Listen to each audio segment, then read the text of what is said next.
हैं बाबा, ये दुनिया बड़ी बेढंगी है और ये सच बात है। आजकल लोग अपने माता पिता को छोड़ करके अन्य तीर्थों में जा रहे हैं, अन्य देवताओं की देवियाओं की पूजा कर रहे हैं। बड़ी अच्छी बात है, करो पूजा, लेकिन हाँ ये बात मान लेनी चाहिए आप लोगों को, हमारी नहीं बल्कि हर विद्वान हर व्यास आपको समझाता होगा कि अपने सच्चे माँ बाप को छोड़ करके, यहाँ पर हमारी माताएं बैठी हैं, भाई लोग बैठे हैं, जरा ध्यान से सुनना। भाई लोग तो खैर कम ही हैं, लेकिन माताएं हमारी विशेष कर ध्यान से सुनना कि आप काशी मथुरा हरिद्वार तीर्थों में जाते हो, लेकिन सच तो ये है कि जिस माँ बाप ने तुम्हें जन्म दिया है, जिस माँ ने तुम्हें 9 महीने गर्भ में रखा, पेट में पाला, उस माँ बाप के लिए तुम्हारे पास 2 रोटियां भी नहीं है और तीर्थों में जा करके तुम 10-10 हजार रुपए किराए में खर्च करके घर पर आते हो। माँ बाप के लिए टूटी झोपड़ी में रहने के लिए जगह दे दी आपने। बुढ़ापे में जब माँ बाप ने, तुम छोटे थे तो माँ बाप ने तुम्हें पाला था, लेकिन बुढ़ापे में माँ बाप को जरूरत पड़ती है बच्चों की, बच्चे उन्हें पालें, लेकिन बुढ़ापे में बच्चे छोड़ करके चले जाते हैं, काशी मथुरा हरिद्वार जाते हैं। लेकिन सच तो मैं यही कहना चाहूंगी आप लोगों से कि काशी मथुरा हरिद्वार जाओ, लेकिन भगवान कहते हैं मैं नहीं।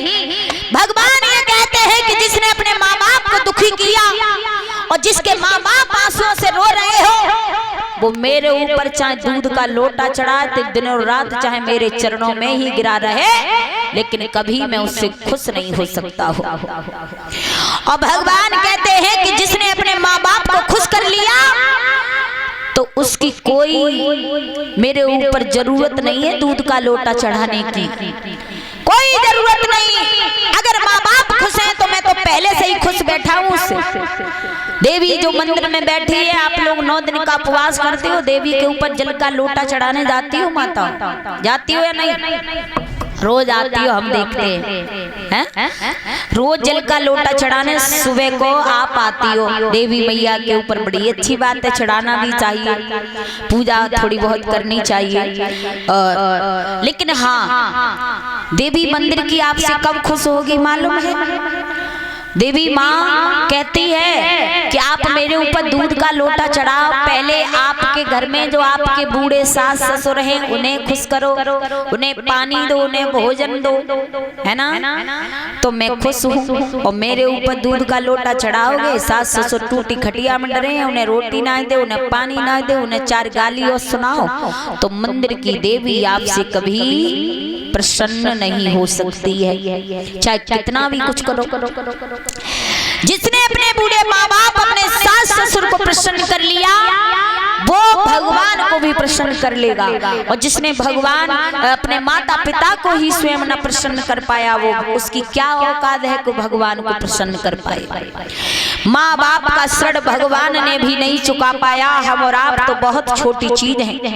अगर बेटा ये कहे कि मैं अपने माँ बाप के लिए अपनी खाल का जगोला बना करके पहना दूंगा तो ऋण से ऋण हो जाऊंगा, लेकिन औकात नहीं है इस बेटे की, क्योंकि माँ के ही खून से मांस से हमारा ये शरीर बना है। तो हम खाल का जगोला पहना के क्या माँ के ऋण से ऋण हो जाएंगे? बिल्कुल नहीं हो सकते। इसका मतलब यही है कि हमें अन्य तीर्थों में जाने से पहले अपने माँ बाप का ख्याल रखना चाहिए, माँ बाप की सेवा करनी चाहिए। मैंने देखा है लोग जीते जी 2 रोटियां नहीं देते। और ये अभी कनगते चल रहे हैं कि निकल गए? कनगते निकल गए ना, हमें तो ध्यान होना है, जा बात के बारे में हमें जानकारी नहीं। तो कनगते का जो श्राद्ध समय आता है, जो लोग मरे हुए को दावत खिलाते अपने घर पर। अब बताओ, पुरानी रीत है ये, कितनी ढोंगी बात है ये कि जीते जी कभी माँ बाप को 2 रोटियां नहीं खवाई और जब मर गए तो दावत कर रहे हैं, खीर बनाए रहे, सब्जी बनाए रहे, रायतो बनाए रहे, पूरी बनाए रहे, कद्दुआ की सब्जी, आलू पनीर की सब्जी, छोले की सब्जी, कौअन की दावत करके मरे बहनों को बुला के भोजन खवाए रहे। बारे बद दुनिया, जब जीते माँ ने कहा कि बेटा हमें एक दिन गंगा जी नवाला, तो लाला ने कही बुढ़ापो आएगो घर में आराम से बैठो, गंगा जी नहावे की तुम्हारी उम्र नहीं। और जब मैया मर गई, पिता मर गयो, तो मरघटन में ते हड्डियां बीन के गंगा जी नहावे ले जा रहे। ले जाओ तो कहने ले जाओ तो ये सही बात। तो ऐसा नहीं करना चाहिए, जीते जी माँ बाप का ख्याल रखना चाहिए। मरने के बाद तो महाराज कोई किसी का नहीं होता, मरने के बाद आत्मा दूसरे शरीर में चली जाती है। और ये 20-20 रुपए समस्त स्टाफ के लिए ऋषिपाल सिंह यादव हमारे पास में भिजवा रहे हैं। इनके लिए बहुत बहुत धन्यवाद। धर्म के क्षेत्र में आगे बढ़े, समाज में सम्मान मिले, भगवान से ही आशा विलासा है। यहाँ से ये कुछ दानदाता श्रीमद् भागवत कथा में दान कर रहे हैं। 20 रुपए गुप्त दान, 20 रुपए मिंटू भैया,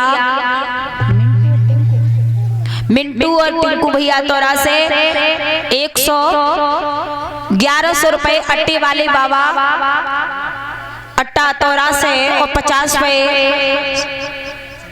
संकलदीप मास्टर साहब अतोरा से, 20 रुपए कृपाल